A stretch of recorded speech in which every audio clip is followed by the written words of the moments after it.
Heyo everybody, Haku here with my review for Tower of God chapters 530 through 533, or Season 3 episodes 113 through 116, or the Defensive Battle 1 through 4.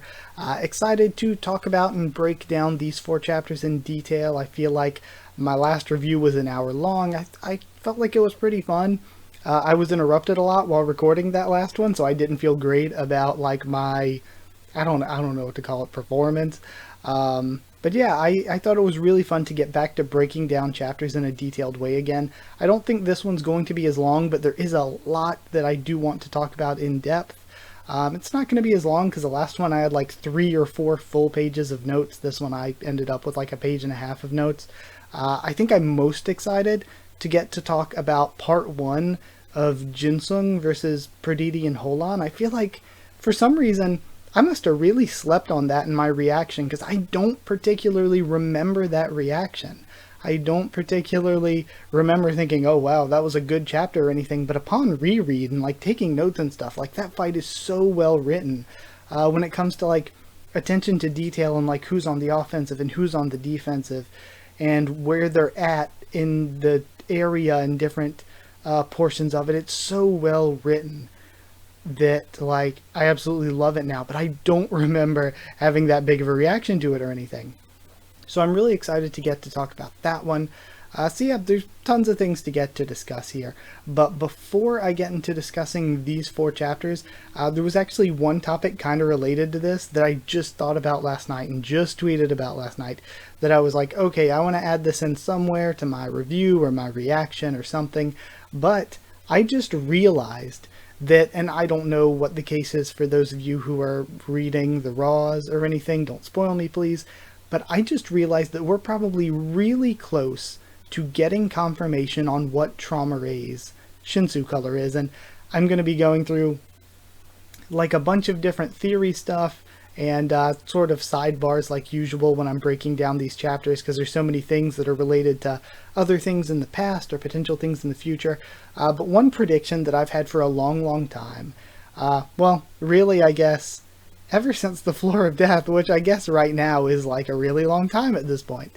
One prediction I've had in the blog posts, Siu said that each of the family heads had a different Shinsu color. We also found out that before Gustang came up with the princess system, the 13-month series was originally supposed to be given to the 13 warriors, but then V and Arlen said, no, we want to keep climbing, and had their falling out with Zahard, and Zahard's like, screw it, nobody gets weapons then, and then Gustang came up with the princess system. So they were originally meant for the 13 warriors. So one guess that I've had is that the 13 colors of the 13 months aren't just like random colors, but they were originally based on the sorry, losing my train of thought, on the Shinsu colors of the 13 Great Warriors. Now we have some that are like confirmed. We know that Zahard has golden Shinsu, and we also know that like the top princess, the head of his royal guard, the one closest to him apparently, Adori, also happens to have the one with like golden in its title. So like if it seems to fit perfectly. Now I would also somewhat, I'm gonna go out on a ledge. I can't say that it's 100% confirmed, but I'm gonna say that Gustang's is silver. So Zahard's golden, Gustang's is silver. It looks silver whenever we see him doing stuff on the Floor of Death, and then it's really safe to assume that Edwan's is blue. Now like you could maybe say indigo.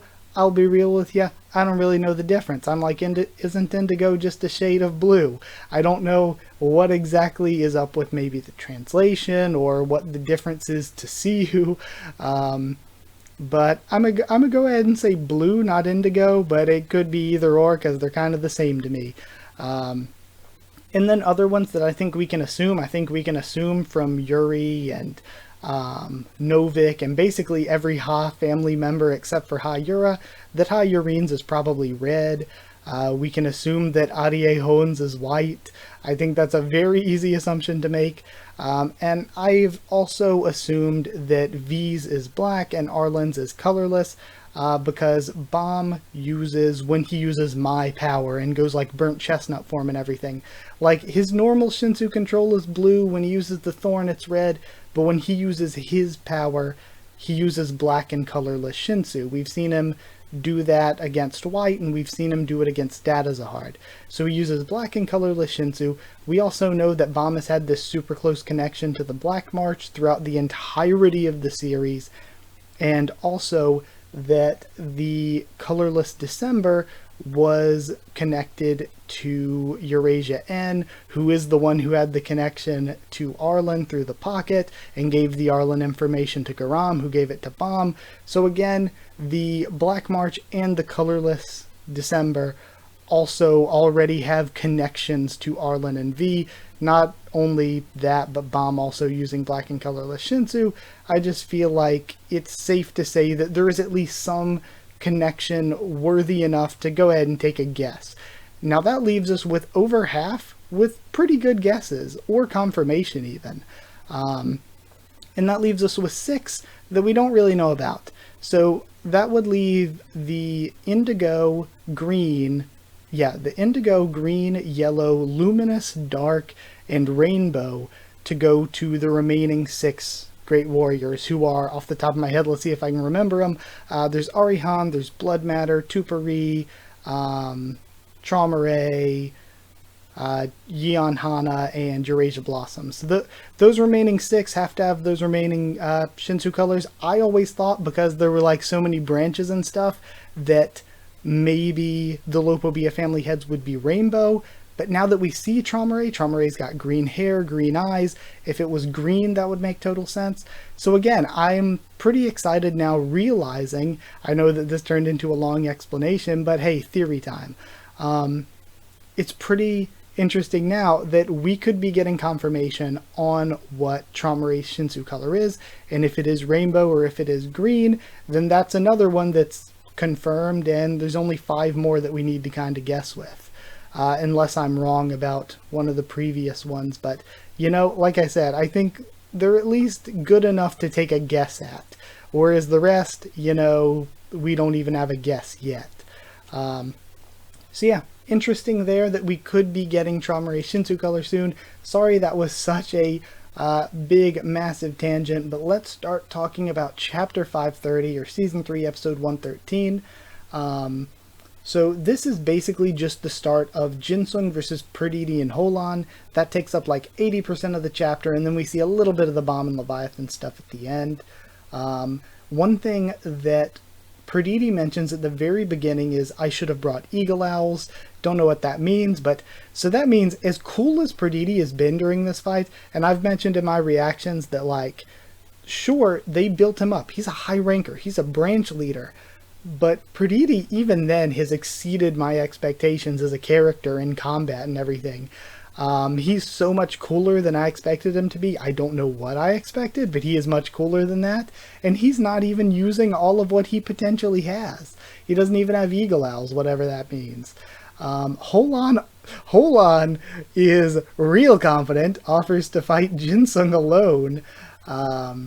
But Purdidi denies that. He uses red-eyed owls, which act as bombs, and he realizes, and again, the perception on Purdidi realizes that Jinsung is fighting in a way as if to buy time. Purdidi holds his own in close combat with Ha Jinsung, which is, again, to me, extremely impressive, because Ha Jinsung's whole thing is close combat. He's outmatched there, and he admits that he's outmatched there, but he's supplementing it with the anima abilities, and it's like, it's super impressive, it's super interesting, it's a really fun fight to watch. We then see the ancient spearfish Aegirocasis being used by Holan, which is another really cool part of this fight, where I would say, like, Purdidi fights kind of like a scout, maybe fisherman, but he also kind of has this wave controller-y anima help going on. I guess it is more scout-like, but it's cool that he's like supplementing this with the anima abilities. And then we have Holan, who's like basically doing exactly what a spear bearer does, but his spears are Shinwei or Shinheo, like actual living creatures. It's so cool how he's like an anima spear bearer. It's so, so cool. And yeah, the fight is, I have in my notes, this fight is so good. I was sleeping on it at first. And I love too that Siyu really did his research for Holan's creatures, because they're like actual ancient creatures. Plus the, again, this comes in the future, but like the stuff with Jinsung being like, I'll feel the vibrations in the Shinsu, but he doesn't feel it from the owl because, you know, like in real life, owls' feathers dampen their sound so that they're harder to hear. Like, it's so cool. Siyu really did his research for Holan's creatures. The anima spear bearing is just really cool. Jinsung feels that Purdidi is starting to get warmed up, so he decides to then go on the offensive, and he ends up pushing Purdidi back. And Holan notes that it's impressive for Jinsung, like, again, Jinsung, top 100, the slaughterer of the Ha family and everything. Holan thinks that it's impressive that he's pushing Purdidi back because Purdidi is one of the top 10 fighters in the Lopobia family. Again, just hyping this guy more. And I'm pretty sure Perseus and Purdidi said there were 2 even stronger branch heads that weren't there at the nest. So if that's true, there's 2 even stronger branch heads we haven't even seen yet, which is just so cool. So then Jinsung, going on the offensive, pushes Purdidi back to the position that they begin in, and I love this attention to detail in where the characters are positioned, where we have Purdidi push Jinsung back and go on the offensive at first. Jinsung is just fighting in a way to buy time, but then when he gets warmed up and gets pushed back too much, Jinsung's like, okay, I can't do this like this anymore, I'm getting pushed back. So he flips it and goes on the offensive against Purdidi, and then pushes him back until they're at the starting point where they started fighting at. It's just so cool. It's so well written and so detailed. I love it. But then we get the bomb stuff at the end. Leviathan says that he is within all the suspendium. That makes sense now, again, from things we've seen in the future as of recording this, not in these 4 chapters, with the suspendium breaking apart afterward. Leviathan said he's in all of the suspendium, so that makes sense. And that Bomb is the only one who can hear him since the 10 family heads. And I'm not going to lie, rereading all of this, I just came to think, like, the Leviathan stuff I didn't mind at first. And I kind of really still, like, it's not that big a deal. I'm just like, so Bomb's absorbing Leviathan. To me, Bomb absorbs powers, makes those powers his own. That's, like, been his main thing. So I get it. My problem isn't with him absorbing Leviathan. It's with us not developing the things that Bomb does absorb. Which is why I really don't like Leviathan here. Because I feel like Leviathan just got thrown in out of nowhere. He just gets tossed in out of nowhere, and Bomb gets him to be this big super power-up, and he's like, oh, I'm this creature that was stronger than the ancients, that was stronger than the creatures that came from outside the tower, and I'm like, we just got you thrown in out of nowhere, and we didn't need Leviathan. The story did not need Leviathan whatsoever. And you can't say, but Bomb needs this power-up in order to get stronger. No, he doesn't. He has the thorn. Develop the thorn. The thorn is like the thorn that slays the king. Just, like, develop the thorn. Or the thrisses. The thrisses are so special. Like, develop the thrisses. Develop the thorn. We don't need Leviathan. Leviathan didn't need to be written into the story whatsoever. At all. Bomb didn't need this power up. It doesn't help him at all compared to, like, again, you could reach Bomb to those heights with just the thorn and the thrisses. Develop those. So I think that's my big issue with Leviathan here. I'm like, it's needless. Like, I don't mind Bomb getting the new power up because, again, Bomb absorbing things is what he does. But I don't want Bomb to get Leviathan, use him like once, and then us to not hear anything about it again, like what's happened kind of with the Thorn and Thrisses. Develop them. I'm not mad at Bomb getting new powers. I just want Bomb to develop the powers he has. And I've mentioned that as a criticism a lot, and I actually want to bring it up here because it's not just a criticism where I'm like, oh, this is bad, this sucks, and that's it. It's a criticism that I think is actually really easy to fix.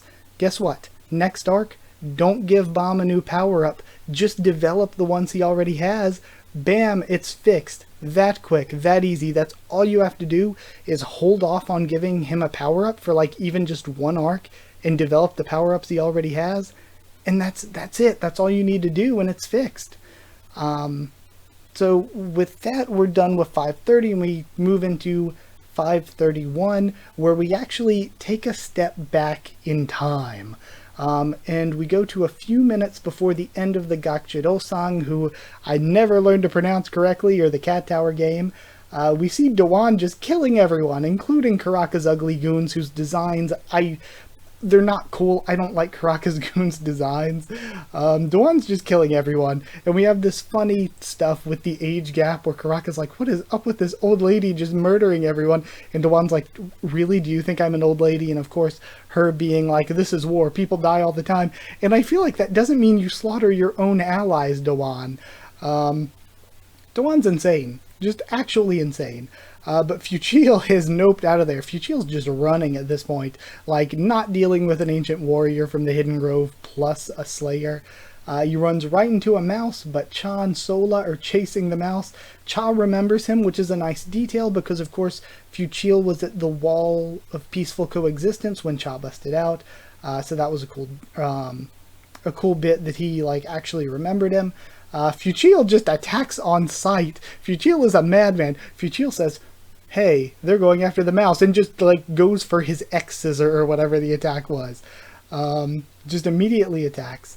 Cha blocks it. Doan asks Cha, what has he been doing? Why are you still here? Why haven't you caught a mouse? Karaka smashes Fuchil into the wall, and Sola runs off after the mouse into this tunnel. The game then ends. They get the announcement or whatever about the bomb and everything, and they're like, either you stop the super bomb that's gonna blow this whole place up, or you grab a mouse and escape. And I assume you can probably escape in ways other than grabbing a mouse, like they're like super powerful high rankers, they could just Yama it up and punch their way out, I guess. But Sola catches the mouse. This is a detail we need to remember. Sola does catch the mouse. Sola catches the mouse, but runs back away from the division commander being chased by the Highbrighter, really running from the Highbrighter, both of them. And so now, looking at Highbrighter's design again, and knowing a little bit more again in the future about Highbrighter, maybe it's related, or wait, no, not in the future. We already covered the Yatracha flashback. It looks kind of like Akranak. In a way, like it doesn't look like Akranak, but it has like the Shinsu flames coming off of it, the kind of spiky design. It has a similar design philosophy to Akranak. So yeah, theory time, maybe it's related to Akranak. They look somewhat similar in their design philosophy. From there, again, after that, we cut back to the bomb stuff that's going on. Vicente begins to open the seal enough that Leviathan like physically manifests in front of them. That's when we get the speech about all creatures being under him, both the ancients and those from outside of the tower. Says that he was created by Traumare. Again, what is all this? That he was locked away because he wouldn't follow Traumare and forced to eat negative emotions. I kind of skimmed over that, I feel like, in my reaction. I didn't give it the attention it deserved.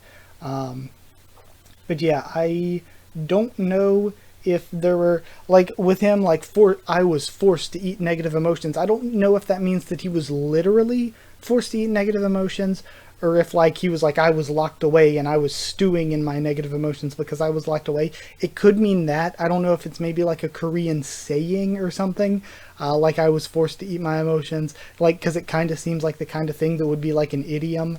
I don't know if anything's lost in translation here. I'm going to assume not. I'm going to take it at face value.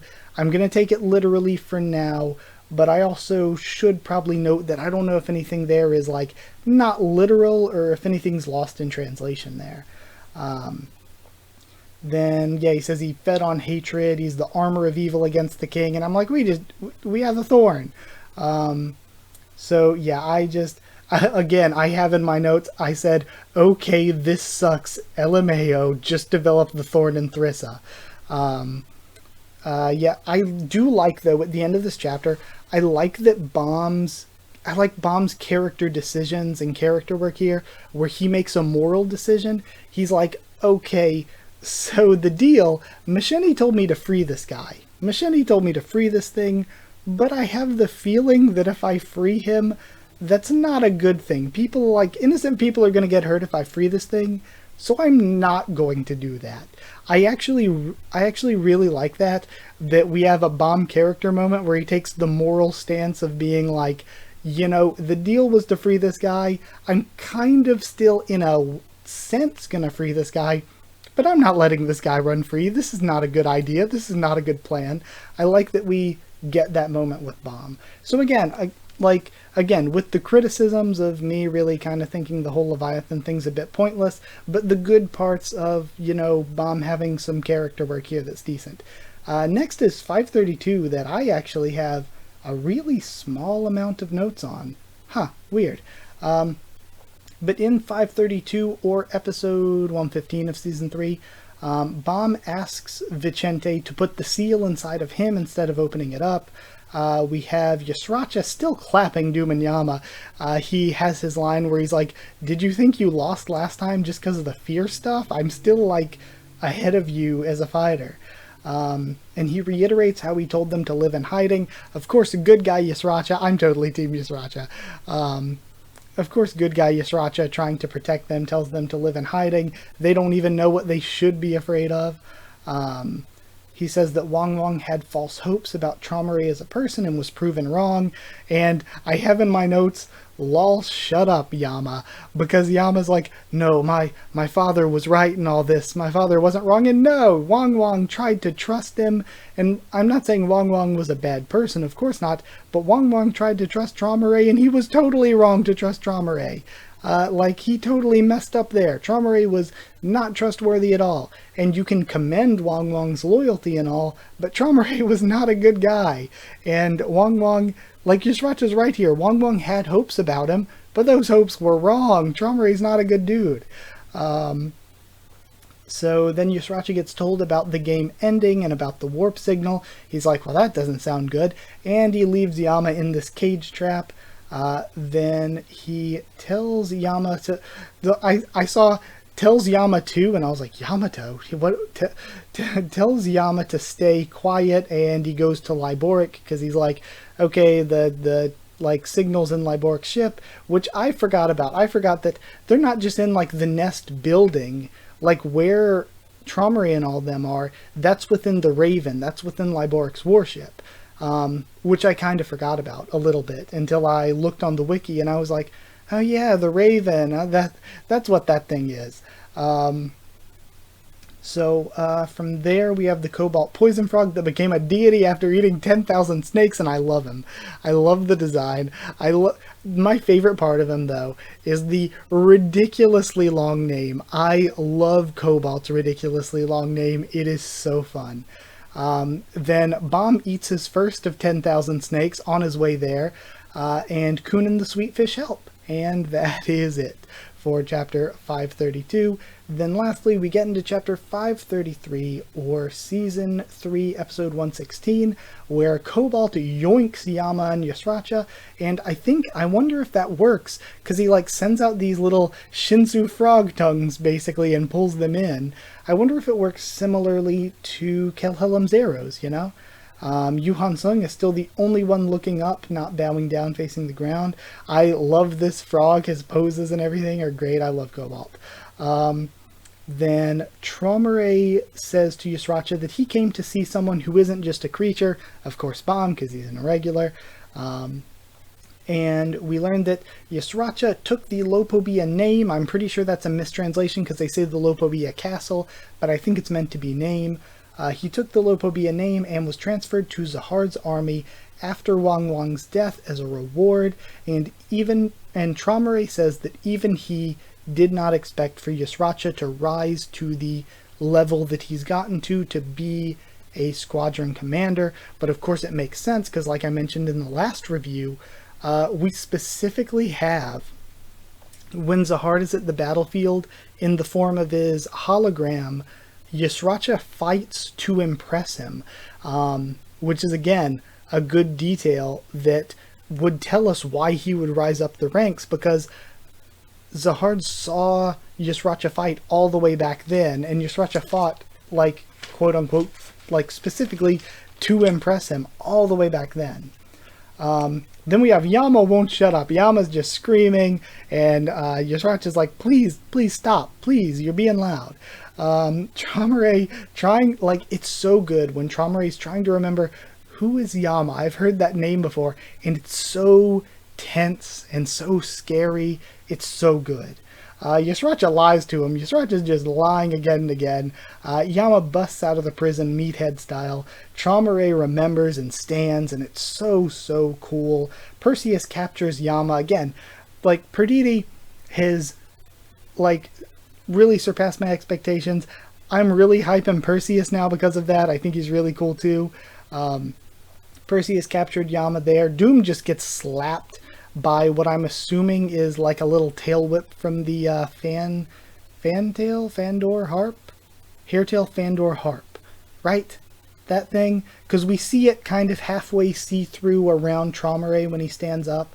So I think that was a tail whip from that like just goes between Yama and Yusracha and like flicks Doom away basically. Then Yama breaks free from the things, the reins that Perseus has him in. It looks like the harp is appearing. I have that in my notes there where like you can kind of see it. Then Traumare takes over Yusracha's cat. Yusracha kills the cat and looks like a badass. I love the shot of him with like the blood all over him and like the shadows on his face as he's looking down. It's so cool.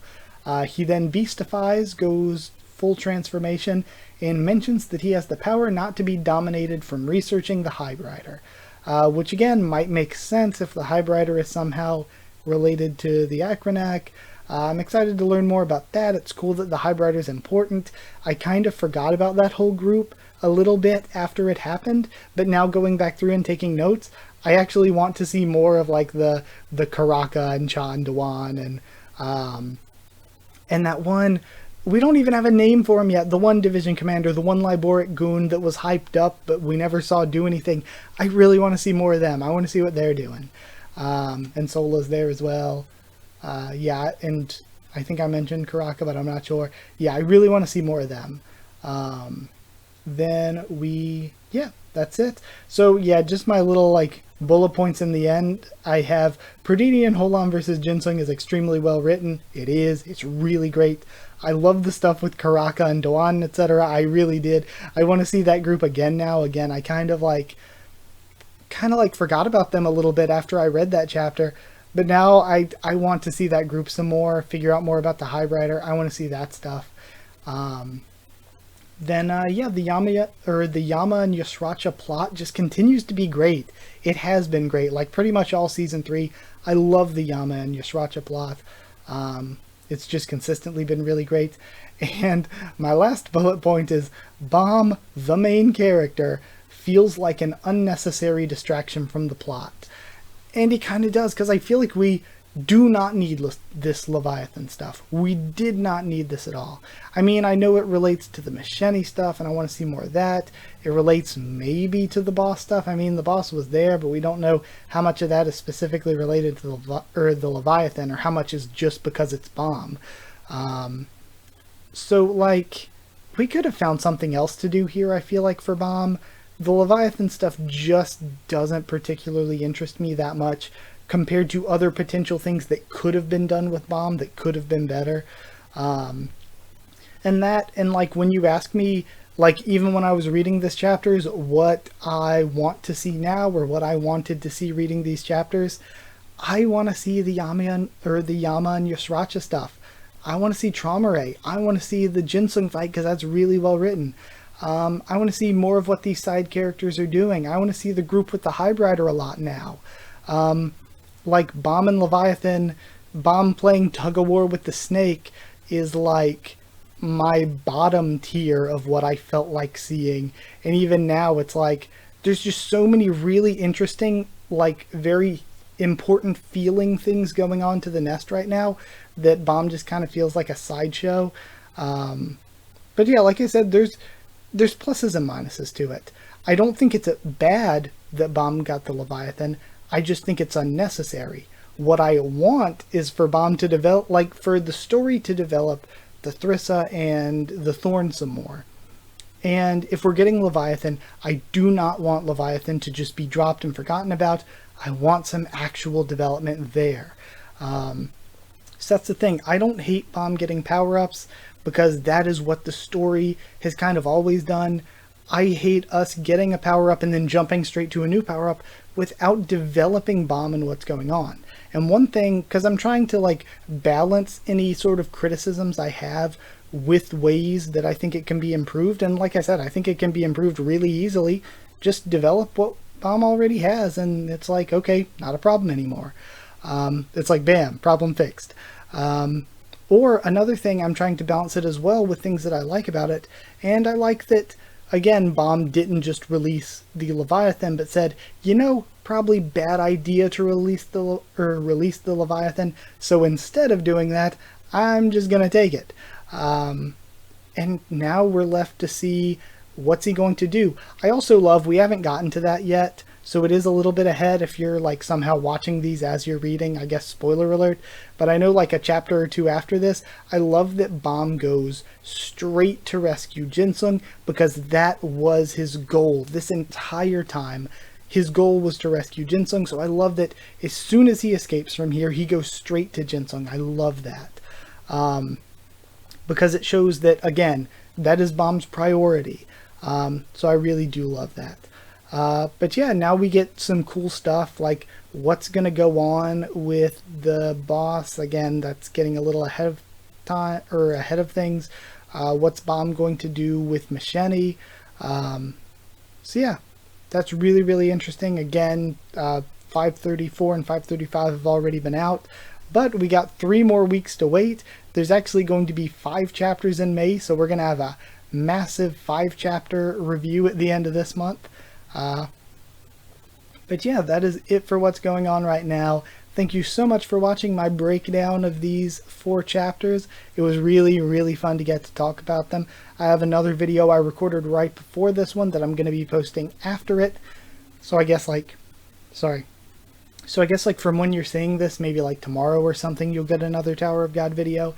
Just a quick like 10 to 12 minute discussion. But yeah, I guess that's it. Thank you so much for watching this. As always, the reactions will be weekly. These reviews will be monthly for now. I actually really like doing these monthly more than weekly. I think it's so good getting to look at a bigger chunk at once when breaking them down, because then you can make connections between them and stuff more. So I actually like doing reviews like this a lot better. But yeah, I guess that is it. Kind of trying to regain my train of thought. If you haven't already, go check out Nia D. Hemmings and Dr. Bonehead's reactions to the Tower of God screen time stuff. I'll be honest with you, I love videos like that, and also it kind of like, not only do I love videos like that, so even if I wasn't the one who did the screen time stuff, I think I would still really love those videos, but also the feeling that all my hard work is on that video was being appreciated. I've probably watched those reactions, even though they're like 2 hours long, I've probably watched them like 3-4 or so times each. So yeah, go watch those if you haven't already, and just Naya and Joe's videos in general, go watch. They're great. They've always been really good to me. Like I mentioned in my most recent review, go check out Antisocial Planet, who is reacting through season 1 right now. Do not spoil her, I swear to you. Or check out Ryzen 4K, who does reviews as well, and like theories and discussions and stuff on Tower of God. And also, I just started, I can't believe I just now started, Kick the Can Productions Tower of God read through all the way from the beginning of the series. I just recently started watching that. I don't know how it took me so long to find him. I don't know how it took me so long to get to those videos. But I'm loving it so far. Go check them out as well. They're caught up, and I think they do weekly reactions when the new chapter comes out. So yeah, definitely go check out their videos as well. They do anime reactions too, which for some anime that I like that that he's watched, I want to go and watch those reactions too. So yeah, definitely go check them out. I'm really late to the party there. Again, treat them well. All of these channels that I've mentioned. But yeah, shout outs to them and shout outs to patrons that help me continue to make videos like SG Evan Hawley and Claudio Munoz. Super big thank you to them. If you want to help support the channel on Patreon, it's patreon.com/Haku of the Tubes, or a link will be in the description. Be sure to comment down there to tell me what you thought of these chapters and my deep dive, my thoughts here. What you thought about the Shinsu color stuff at the beginning. What are your predictions for that? Sorry, my throat's getting kind of dry now. Yeah, what are your thoughts and predictions for the Shinsu color stuff? What do you think about all that? We can also talk. You can subscribe here if you want as well. We can also talk on Twitter if you want. I'm free there. And we can talk anytime on Discord. So if you ever want a link to the Discord server, it's free and open for anyone. Just ask and I'll give you a link. The only reason I do it like that is because, like, if I just let people ask and I give them links instead of having just a big open link, I'm just it's a small server, just basically me and whoever else has to get in. That way it isn't possible for people with spam accounts or anything to just jump in there and post crazy stuff, since it's not like I have a moderation team or anything. It's just me hanging out in there. But yeah, either way, that's it. Thank you for watching, and I'll see you all next time.